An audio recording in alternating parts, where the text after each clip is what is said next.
Guys, today we just finished our Haka speed work and it was pretty awesome. We did a 1 mile time trial and then some short like 200 sprints.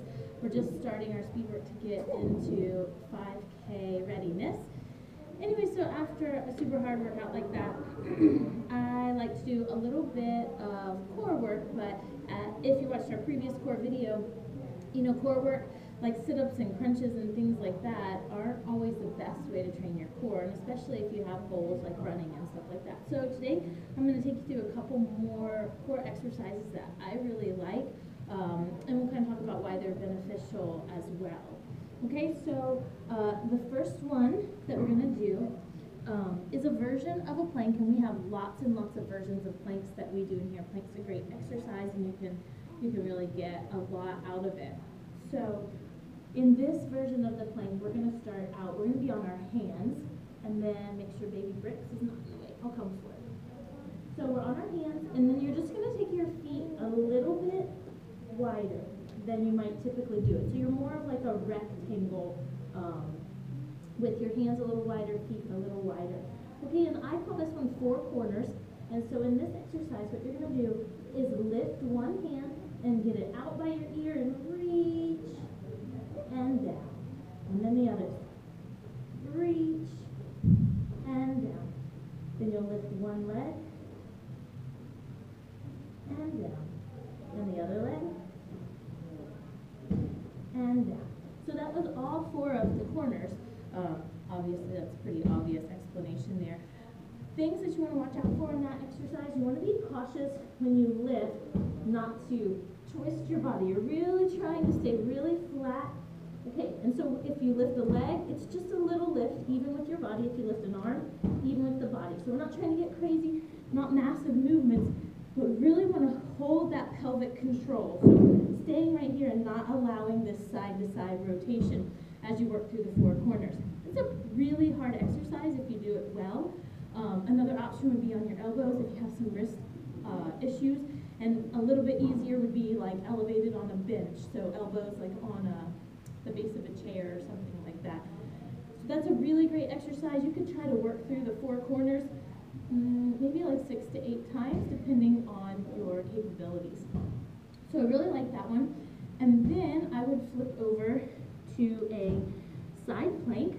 So in our side plank, we're going to go, so specifically because we've just finished running, in the side plank a lot of times people have their hands this way. That creates this like a little bit of internal rotation at the shoulder, so those forward shoulders, and so many of us are in that position so much, driving, working on a computer, looking at your cell phone.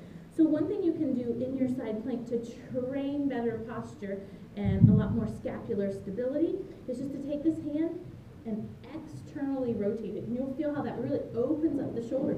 You're going to find that's probably pretty difficult at first, so just take that to like a 45-degree angle here. Okay, an option would be to have the knee down, or if you have really good form, you could have the knee up. Things to look out for in this side plank.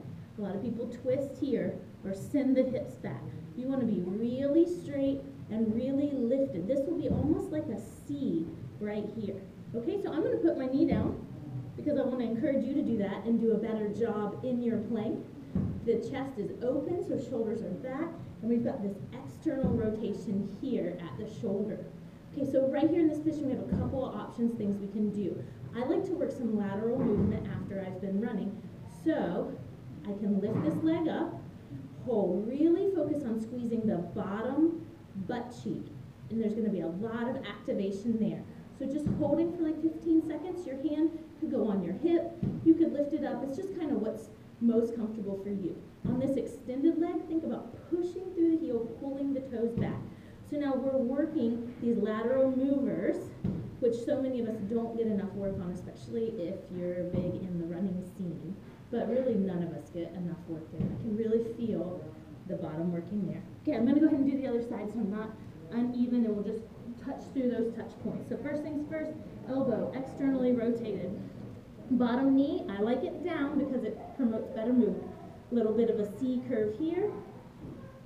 On the top foot, I didn't mention you don't want your toe pointed up. You want your toe either neutral, flat across, or slightly down. We're gonna squeeze the bottom butt cheek, keeping this leg well curved. So you saw how my foot started to go out this way. Keep that foot back, squeezing the bottom butt cheek. Lots of activation in both hips.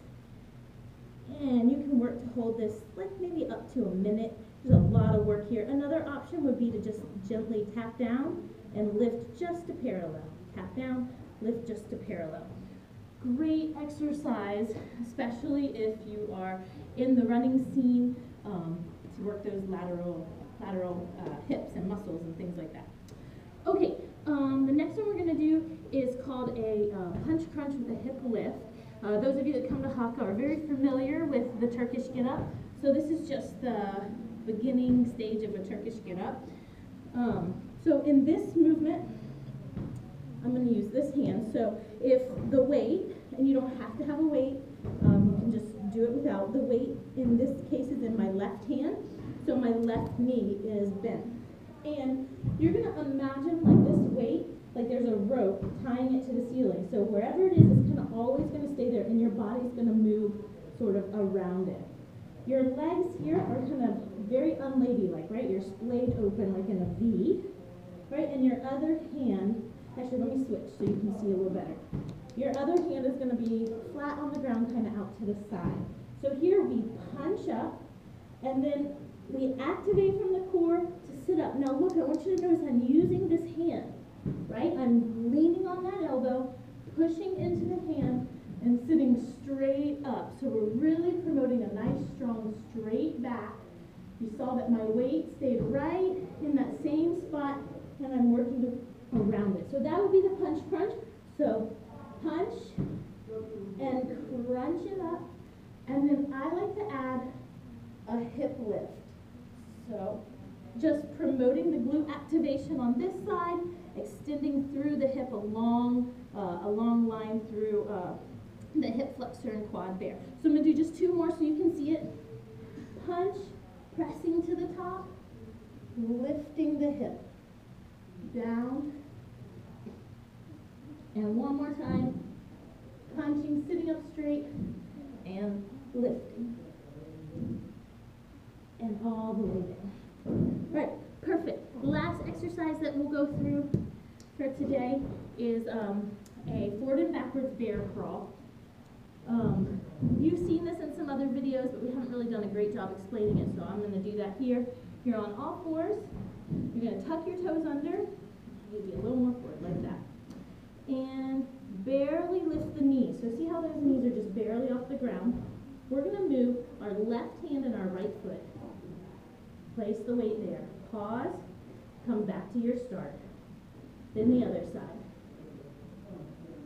And come back to your start. Nice and slow, keeping those knees really low, but never actually touching the ground. So it's a forward and back bear crawl. You might try for alternating, maybe like 8 per side or 10 per side, so 16 to 20, something like that. All right, so we did a 4 corners plank. We did a side plank with a leg elevation or touch, either way. We did a punch crunch with a hip lift, and we did a forward and back bear crawl. So 4 more for the core. They might look a little different than the kind of core work you do now. And, of course, you have to see baby Bricks. He's getting very, very cute. A lot less like an alien now. Isn't he cute? Say hi to the camera, buddy. We have to work on his camera skills. He just sort of looks incapable of anything. All right, you guys, have a great day. Hope you enjoyed it.